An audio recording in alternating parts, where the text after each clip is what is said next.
Saturday. And you know what? I mean, it's a happy Saturday because it's like 42 degrees here in Vermont.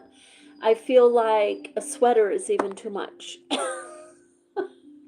It's very nice out. And so we have the snow and the ice are starting to melt, and hopefully we don't get flooding or anything like that. Please forgive me if I do sneeze. I am sneezing still a little bit on and off, but I wanted to, excuse me, I wanted to get on here and share with you the work that I am doing. So I did a really short share on this. This is one little tiny little coin bag I just completed.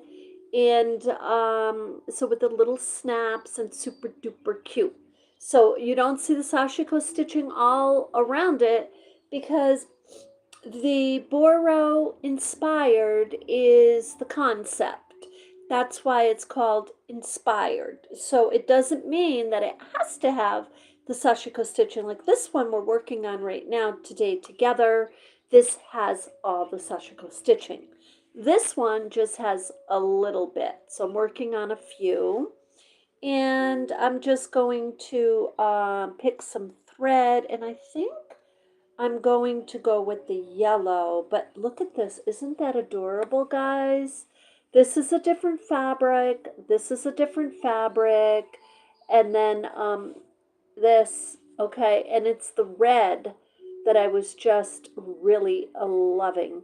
This would be a really nice fabric to do the French knots. So I did show you that one, right? I think you did see this. This has all the French knots there, decorating the little daisies, and there's the little bird.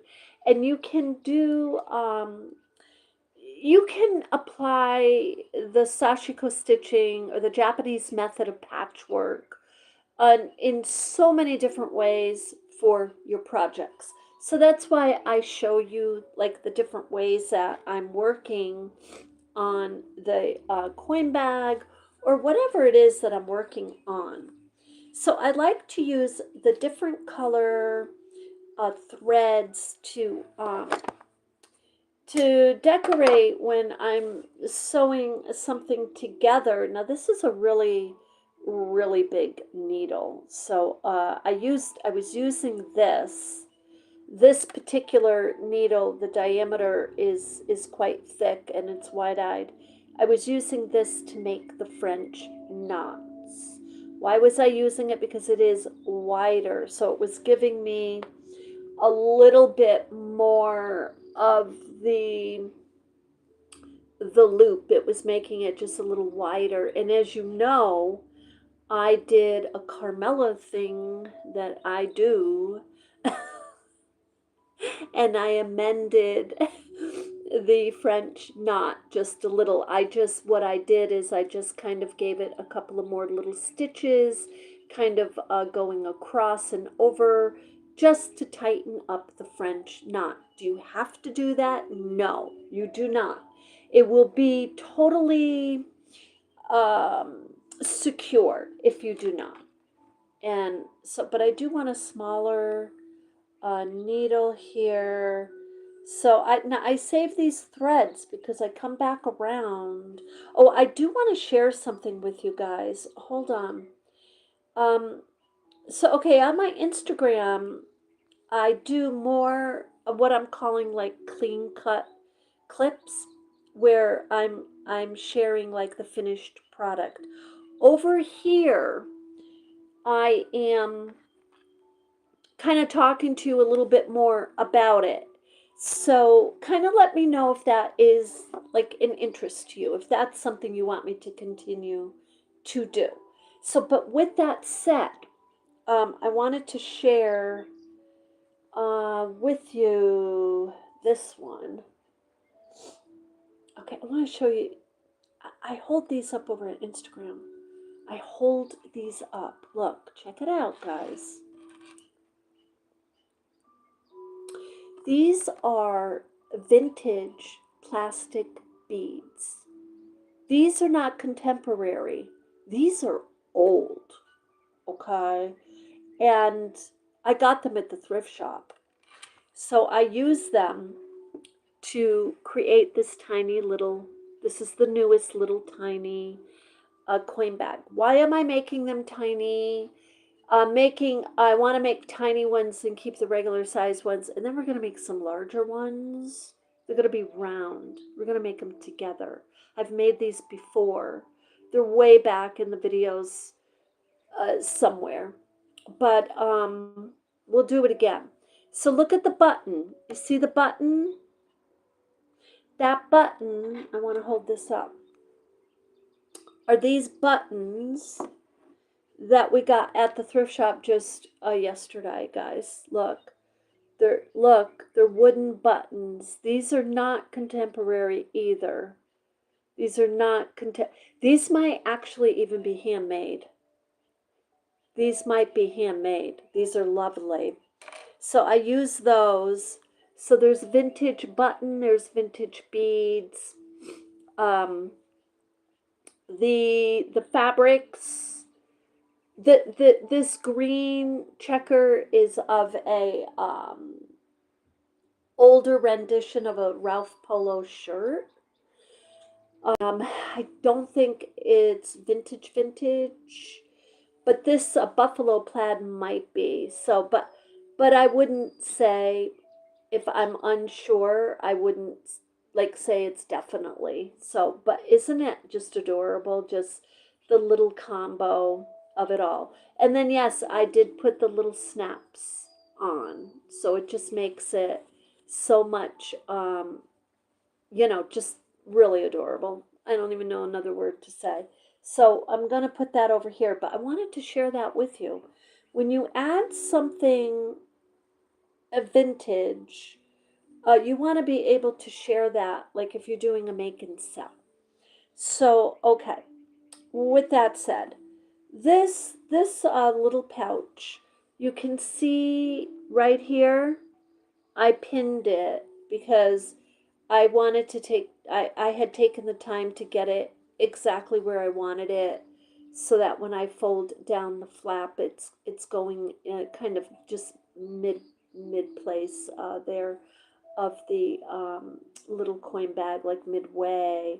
Okay, so with that, I'm just going to start. Now there's a couple things I can do. I can do a blanket stitch here. I could do the whip stitch. The whip stitch does take a long time. I'm not kidding you either. I'm not kidding you. You would think it would go quickly, just even the name, whip stitch. But it doesn't. Or I can do another running stitch just coming up. Okay? So I think I'm going to do a blanket stitch. I think that's what I'm going to do. So the blanket stitch is, you just loop through, you bring the needle through the loop.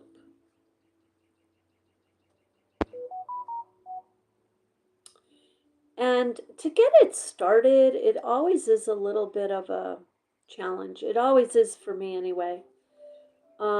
I think they like you to kind of go through a couple of times in the same spot. Okay? And then you come up. And whether you loop from the front to the back, I personally, I've done it both ways. I've either put the needle through the front and to the back, or from the back, and then when I'm going back through, you're just putting your needle through the loop. You're going to see the loop right in front of you.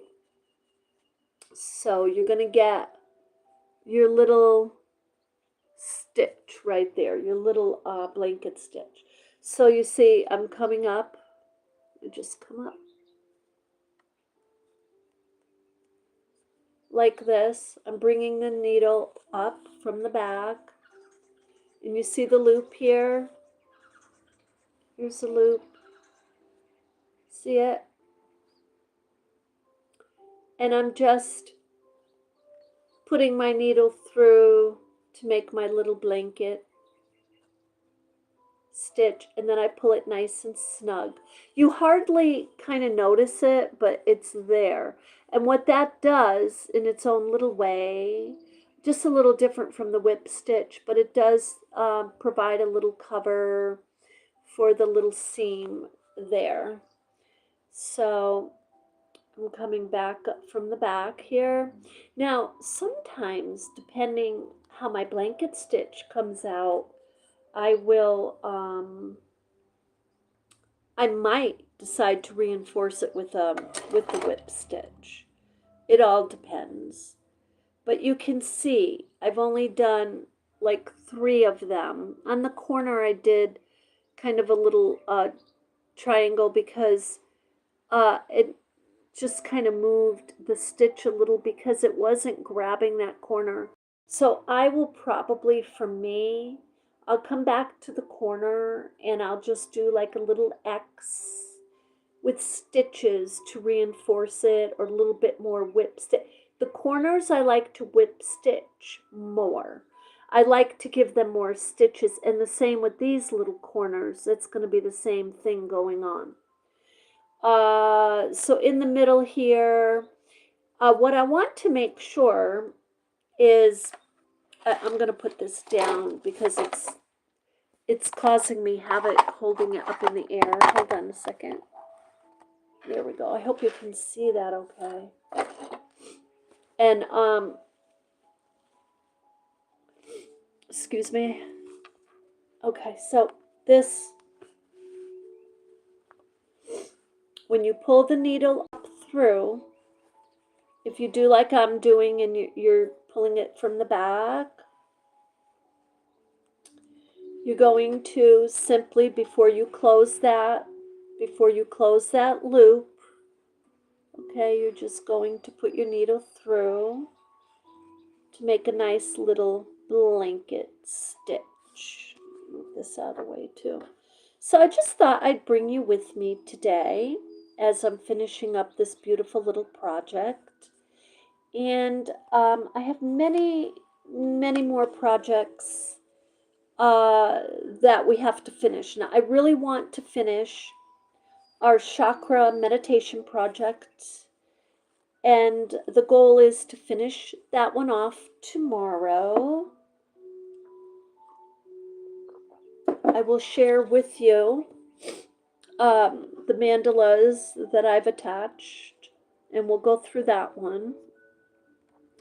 For those of you who haven't seen that project, I will update you on it as we finish it up.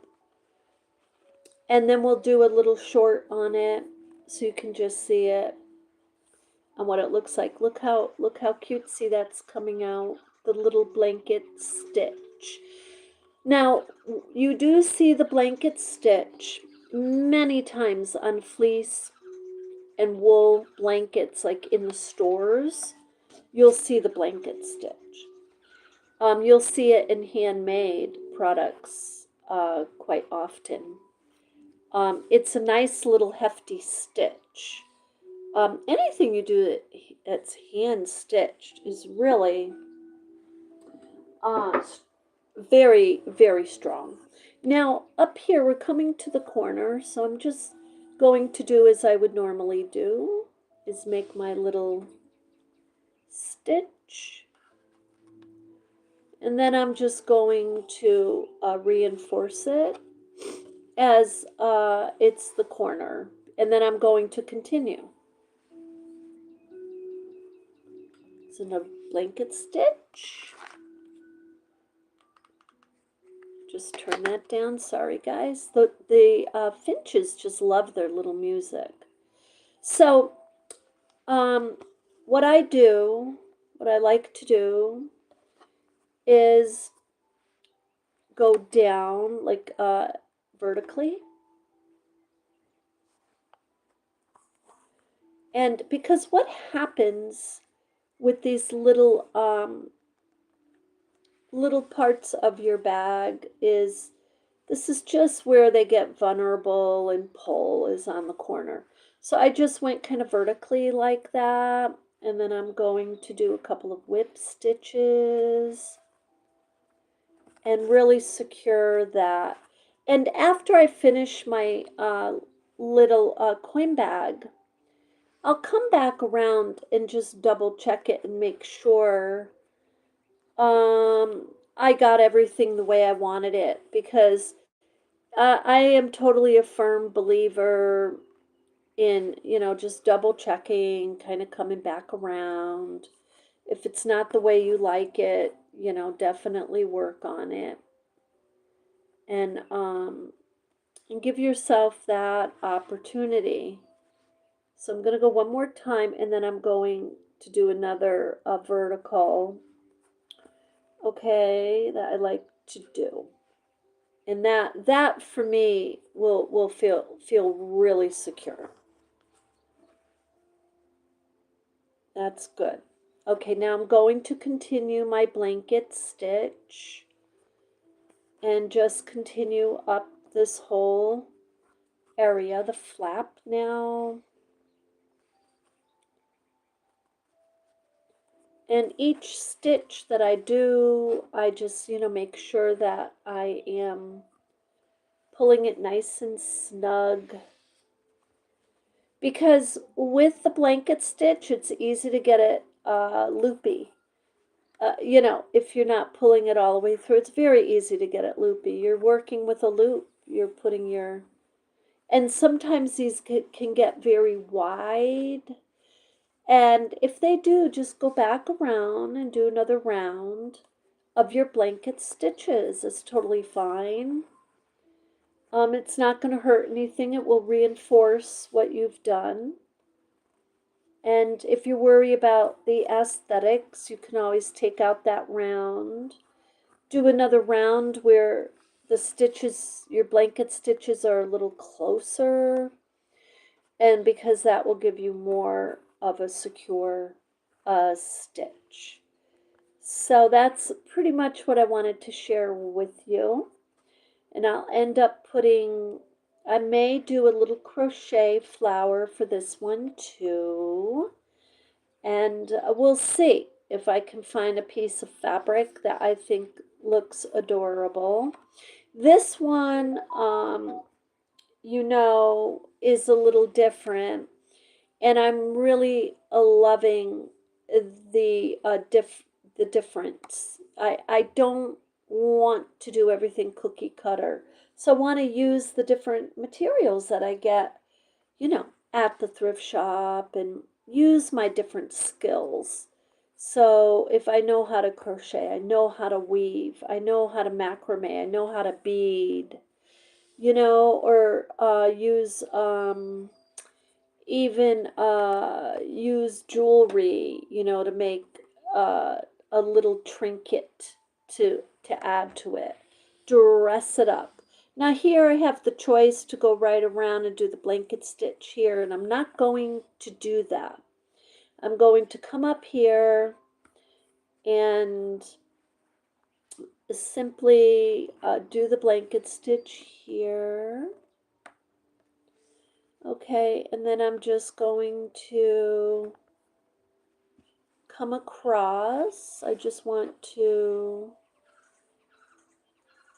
you see all the thread I have left, a lot of thread. I'm just going to come across. I'm trying to get to an angle here. I just have to do it this way. And just kind of do some running. Now I have I have layers of fabric here. I have 1, 2, because this is folded.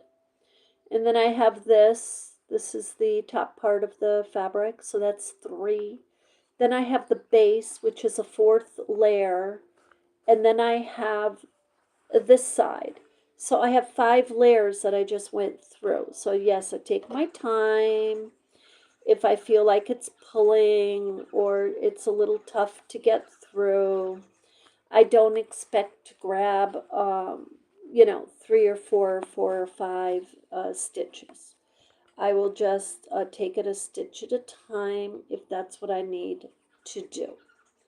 So anyway, I'm just loving this. I gotta tell you, the yellow is, you really can't, like, it's in a very subtle way, popping in a very subtle way, but I'm just loving that very much. So now what I'm going to do is come right back over on this side, like that.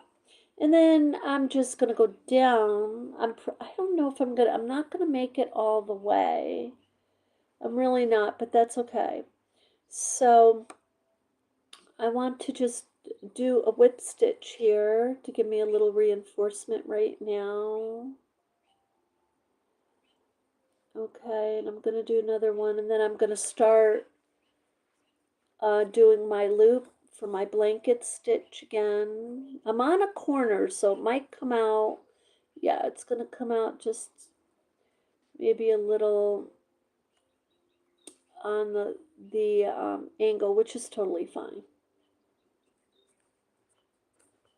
So we'll now we're on the flat part, so it's going to give us a nice hefty blanket stitch. And I'm going to do the same thing that I did down here. I'll come back up to these corners, and I'm just going to kind of do more stitching, but for now I'm just continuing about.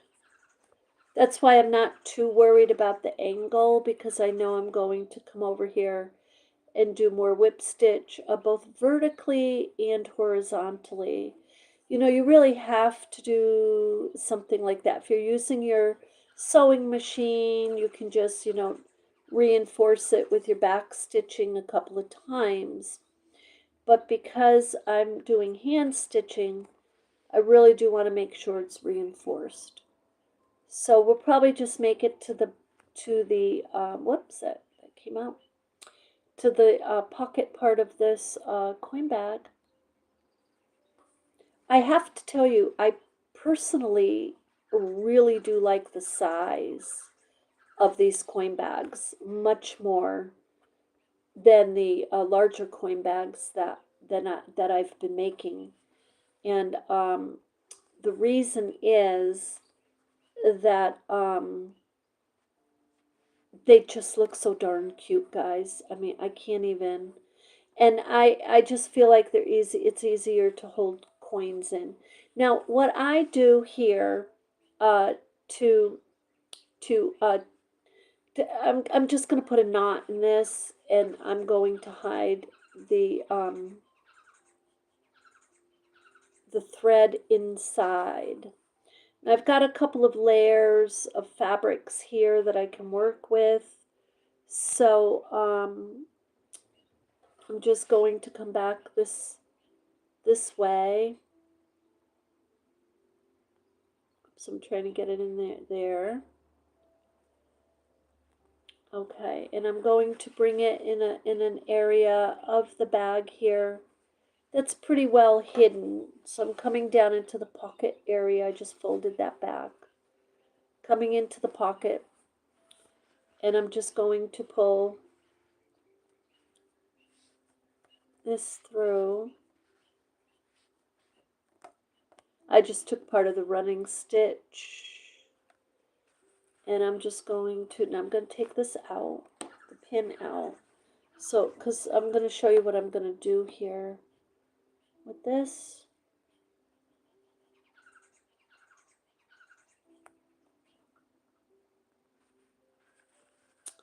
Hold on a second. I didn't get this quite the way I want it. I want to show you something. You see the knot? I don't know if you see the knot I put in there. It's so small. Actually, I'm going to do a second knot, okay? And now what you do, for those of you who don't know, whoops, you're going to thread it through.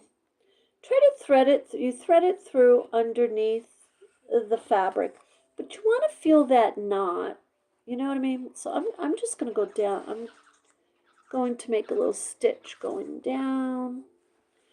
You see I'm underneath the fabric with the needle, and I'm coming up here with the needle, I'm coming up.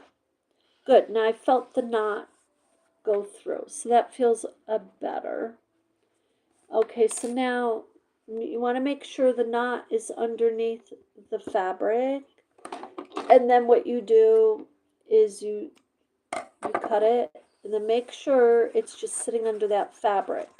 Now when we begin, we're going to continue, and I won't go on because it's so repetitive for some of you, but I did want to get on here. So when you continue, let me just show you, for those of you who are making your little coin bags and you're really super interested, you're going to continue underneath, pick a spot, kind of up before all your stitching ended, okay? Get your underneath, start underneath the layers. Oh, that's showing. Hold on one second.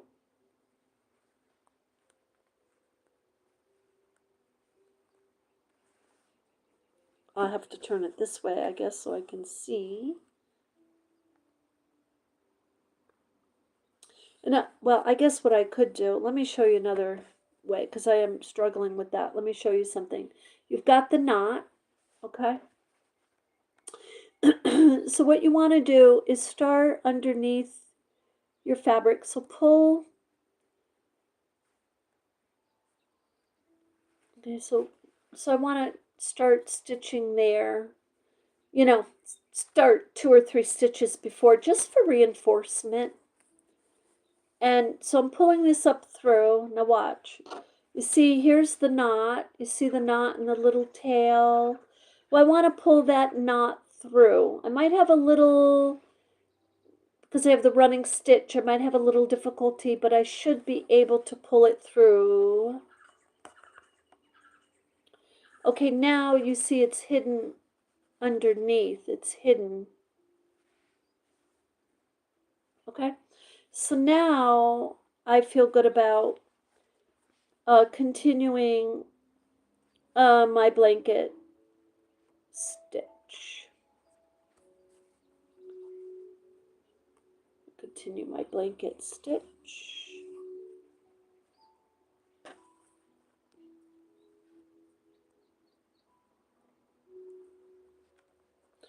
And it's okay to overlap some of these stitches. It's totally fine. It's not going to hurt anything to overlap them. If you don't like the aesthetic of it, that's okay. But with it being handmade and making sure I'm reinforcing stitches, for that part of it, I expect the aesthetic to look like it's hand sewn. I'm not looking for it to be machine sewn. Okay? So now I'm getting to the pocket of it again, and I'm simply going to do a blanket stitch there, and then I'll reinforce. First I do the blanket stitch, and then I come back and I just kind of do some whip stitch and vertical stitching, and just want to make sure that's in far enough. Excuse me, you want to make sure it's in far enough to make sure you're grabbing that corner really well. And so you have your vertical stitches there, and then continue. There's a whip stitch here. I'm just going to do whip stitch. Your whip stitches blend beautifully with your blanket stitch. They just do.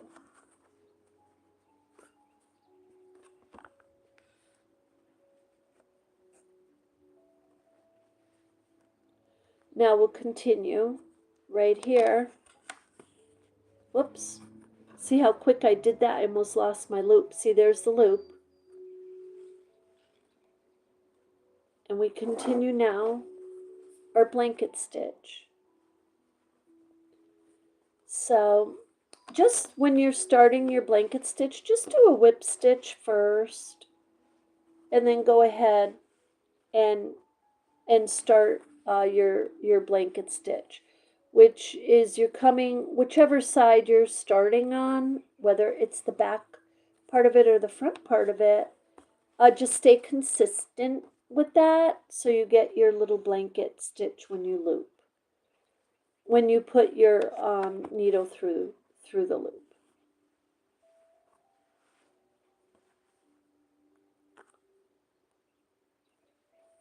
There we go.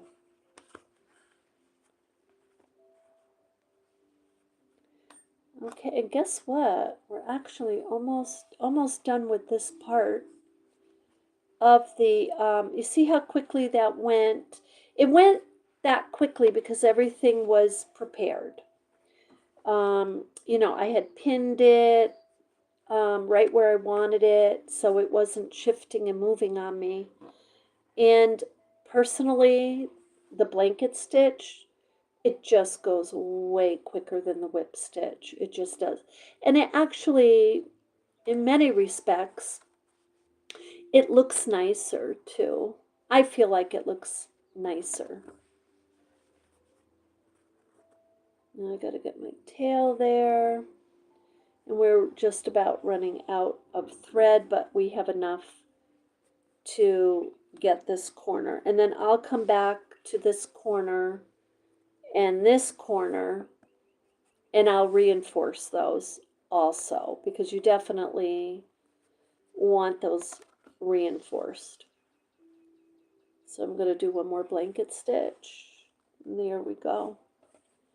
Okay, and the same thing, what I'm going to do with this is I'm going to put a knot, because I do want to tie this off and get some kind of focus on the corners. So there's a couple things you can do. You can hide it in the top layer here, or you can kind of scoot it inside. And so I'm gonna just work in the layer, because I know that way it's hidden and it's in that layer. Now what I want to do is I want to make sure that the knot that I just put in there is going to pull through, and you feel it pop, you feel it pull through. Yeah, and that pulled through nicely. And I feel like I'd like to just put one more little knot, and it's easy to go back in the same loop if you want to. So there we go. And that's still hidden. There's my little knot right there. You see it kind of sticking up right there? That's the knot.